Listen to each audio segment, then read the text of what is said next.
நிறைவாழ்வு AG சபை வழங்கும் morning மன்னாவிற்கு உங்களை அன்போடு வரவேற்கிறோம். கர்த்தருடைய பரிசுத்த நாமம் மகிமைப்படுவதாக. இந்த நாளில் உங்களை சந்திப்பதிலே மிகுந்த சந்தோஷம். கண்பான தென்று பிள்ளைகளே, அநேக காரியங்களை எதிர்பார்த்து ரொம்ப சோர்ந்து போயிருக்கீங்களா? நான் நிறைய காரியங்களை சில மாதங்களா, இல்ல சில வருஷங்களா, இல்ல சில வாரங்களா, சில நாட்களா எதிர்பார்த்துக்கிட்டே இருக்கிறேன், அதெல்லாம் நடக்கவே மாட்டேங்குது அப்படி ரொம்ப மனசளவில் ரொம்ப நீங்க உடைஞ்சு போயிருக்கீங்களா? இன்னைக்கு கர்த்தர் உங்களோட பேசுகிறார். என்ன வார்த்தை தெரியுமா? நான் வாசிக்க பாருங்கள்.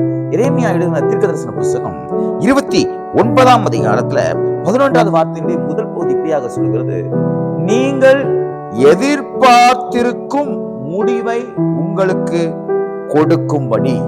இன்னைக்கு கர்த்தர் உங்க கூட பேசுகிறார். நீங்க என்ன எதிர்பார்த்து கொண்டிருக்கீங்களோ அவைகளை தேவன் உங்களுக்கு தருவேன் என்று வாக்கு பண்ணுகிறார். விசுவாசிக்கிறீங்களா? அது எப்படி நடக்கும் பாருங்க. ஆபிரகாமுக்கு சாராளுக்கும் இவனுக்கு 90 வயசாயிடுச்சு, அந்த அம்மாவுக்கும் வயசாகி போச்சு. பாருங்க, ஆண்டவர் சொல்றாரு, உனக்கு நான் ஒரு ஆண் பிள்ளையை தருவேன். சாத்தியக்கூறே கிடையாது. அவங்க எதிர்பார்த்த நாட்கள் முடிஞ்சு போச்சு. அவங்க கனவு கண்ட நாட்கள்லாம் முடிஞ்சு போச்சு. இப்ப பிறக்கும் அப்ப பிறக்கும் அப்படின்னு சொல்லி எதிர்பார்த்ததெல்லாம் முடிஞ்சு போச்சு. அவங்க ஒரு கட்டத்துக்கு வந்துட்டாங்க.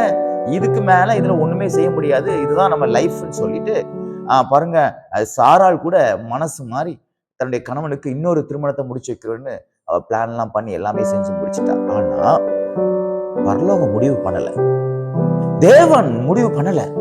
இவங்களுக்கு கொடுக்க வேண்டிய நன்மை, இவங்களுக்கு வர வேண்டிய நன்மை, இவங்க எதிர்பார்த்து கொண்டிருக்கிற நன்மைக்கு கர்த்தர் ஒரு காலத்தை வச்சிருந்தார்.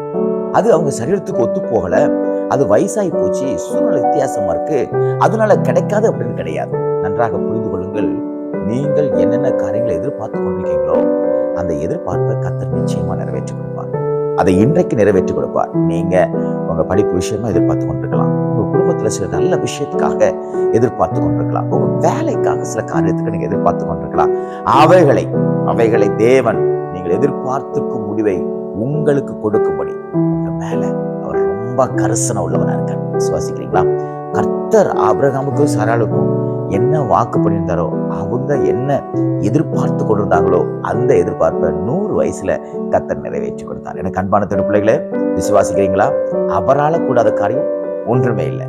சரீரமோ வயதோ அவருக்கு பிரச்சனை இல்லை. அவருக்கு ரொம்ப முக்கியம் நீங்க தான். நீங்க விசுவாசிப்பீங்கன்னா தேவனை மகிமையை காண்பீங்க. உங்க எதிர்பார்ப்பை இந்த நாள்ல தேவன் செய்து முடிக்க அவர் உண்மை உள்ளவராக இருக்கிறார். இந்த நாள் தேவனிடத்திலிருந்து நீங்கள் எதிர்பார்த்திருக்கிற காரியத்தை பெற்றுக்கொள்ளுகிற நாளாக தேவன் மாற்றி கொடுப்பாராக. God bless you.